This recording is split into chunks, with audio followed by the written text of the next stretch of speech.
So 9.6b, counting principles. The first thing we're going to start out is distinguishable permutation. What does the word distinguishable mean?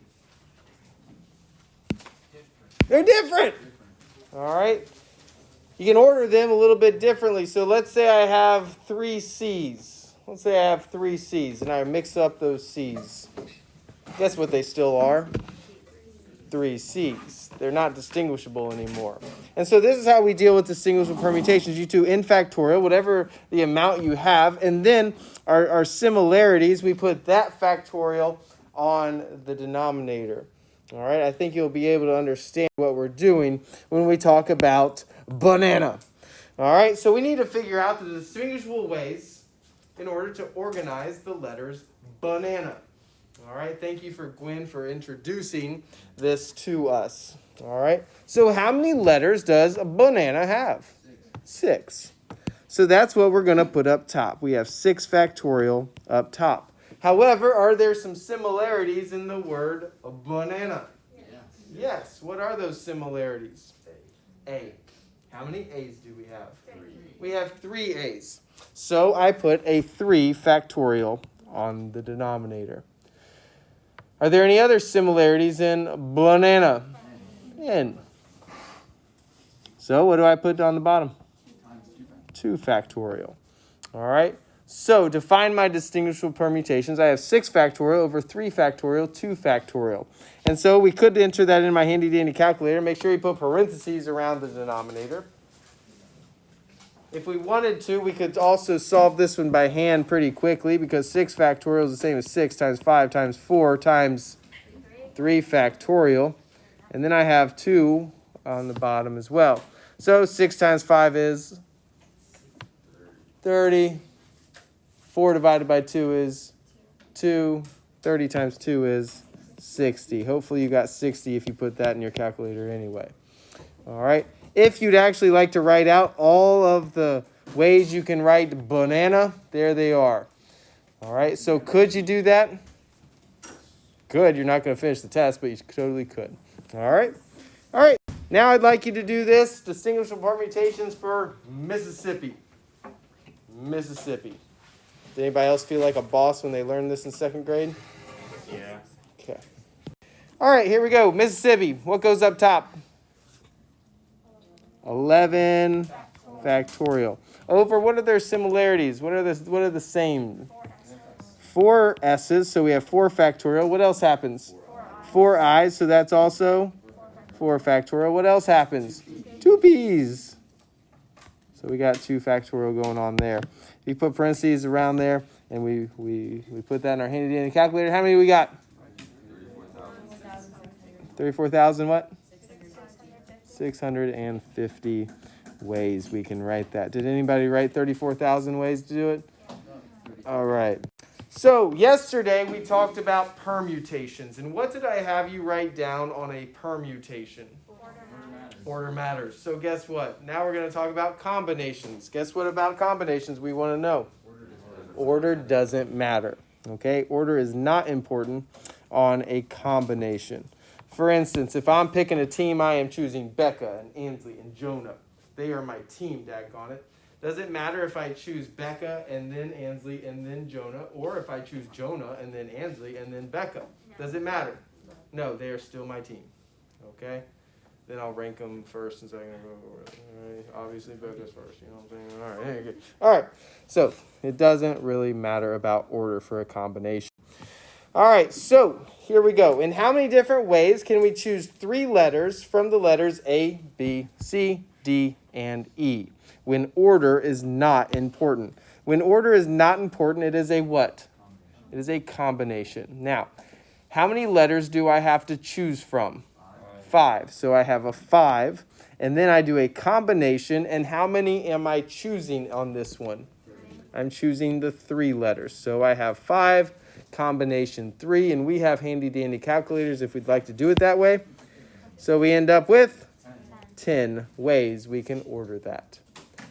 All right, pretty nifty. All right, let's keep moving. Now I'm going to be talking about cards, a deck of cards. Everybody has been exposed to a deck of cards, I hope. Yes? Yes? All right. I need to go over some things on a deck of cards before we get into anything. How many suits are there? First of all, how many cards are there? 52. 52. All right. 52 cards. How many suits are there?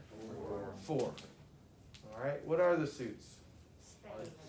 Hearts, diamonds, spades, and clubs. Which ones are red? Hearts and diamonds. Which ones are black? Clubs and spades. How many red ones are there? 26.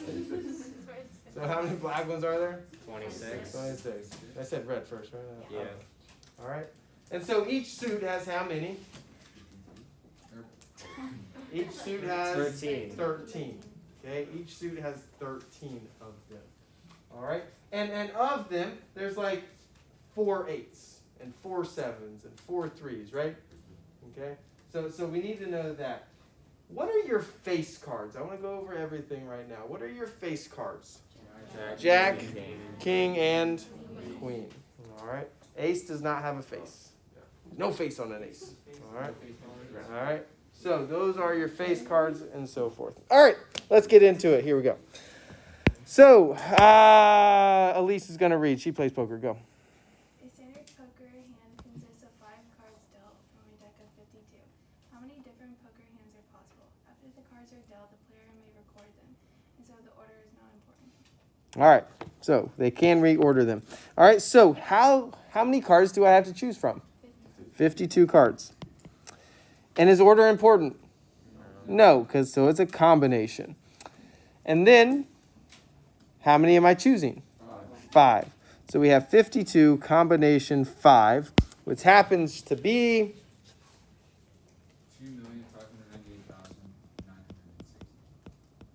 960. All right. So not too many hands for poker. All right, just kidding. All right. Now, I'm going to freestyle a little bit. Okay, this might be a question on your homework as well. Be blessed. All right, so I want to know how many combinations there are to get a full house. All right. And I do like that show. Who's that? A good show? Somebody said that show, right?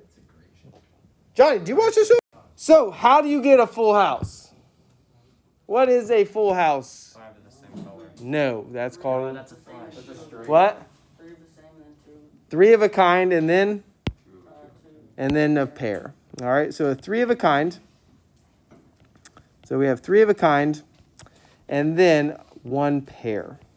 All right, so 3 of one number or jack or whatever, and then 2 of another number or face card or whatever. All right, so let's figure out how to get that kind. Now, which one do you want to pick first? Pick a number. A 3 of a kind of what? 4. A 4. 4. All right. So how many options were there for me to just get a 4? How many options were there? There's 13. Okay, because I could get an ace, 2, 3s, 4s, 5s, 6, 7s, so forth. All right. So there's 13. And how many of them do I need to choose? 1. I need to choose 1 of those. So if I just want 4s, that is 1 of my 13. Okay, there are 13 of them, and I need to choose 1. Now, I want to talk about the kinds. This got me to my 4s. Okay, so now I need to choose 3 of, how many 4s do I have? 4. So I now have 4 to choose from, and I'm choosing how many of them? 3. They do go together, so I do what? I multiply. All right, so that would get me my 3 of a kind. Now I need to get a pair. So let's just pick something that we want a pair of. What do we want a pair of? 9. Let's get a pair of 9s. All right. Well, I already used my 4s. Okay, I already used my 4s. So how do I get to the 9? 12 combination what? 1. Exactly. All right, so now I have 12 combination 1. That would get me to my 9s. And then I want a pair. Well, how many 9s do I have? 4. I have 4 of them. And what do I want to choose from those? I want to choose 2 of them. All right, so now we have to do a little bit of math. 13 combination 1 is 13. 4 combination 3 is 4. 12 combination 1 is 12. And 4 combination 2 is 6. So then I multiply 13, 4, 12, and 6, and I end up with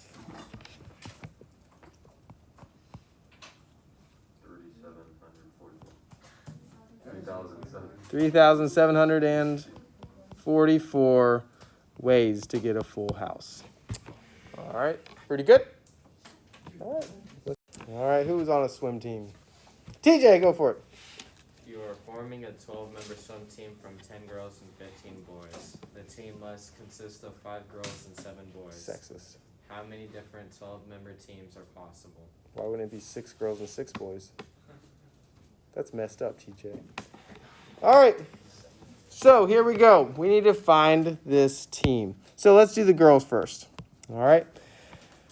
How do I get my combination? First of all, is it a combination or a permutation? It's a combination. Why? Order doesn't matter when we choose my team. All right. They're on the team. All right.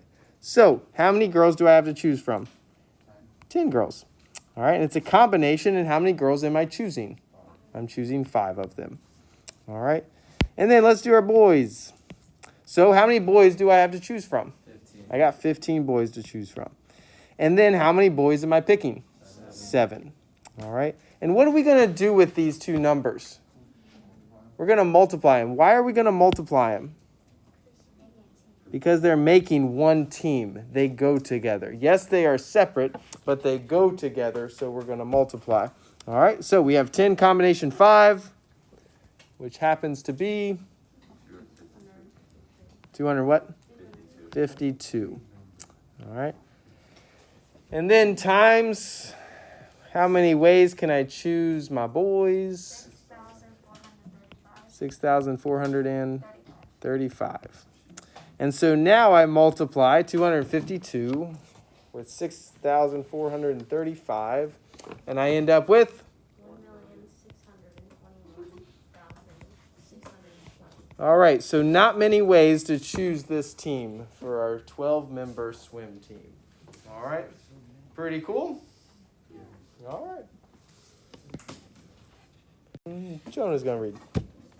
When solving problems involving counting principles, you need to be able to distinguish among the various counting principles in order to determine which is necessary to solve the problem correctly. To do this, ask yourself the following questions. Is the order of the elements important? Is the order important? We say Yes. permutation. If it's important, we say permutation. All right, keep going. Are the chosen elements a subset of a larger set in which order is not important? If order is not important, that's a what? All right. Does the problem involve 2 or more separate events? And if they go together, what should we do? We multiply, and that's called the fundamental counting principle. All right. All right. Worksheet 9.6b. All right. Why is this ironic? It's a combination lock, but order matters. So what should it be called? Permutation.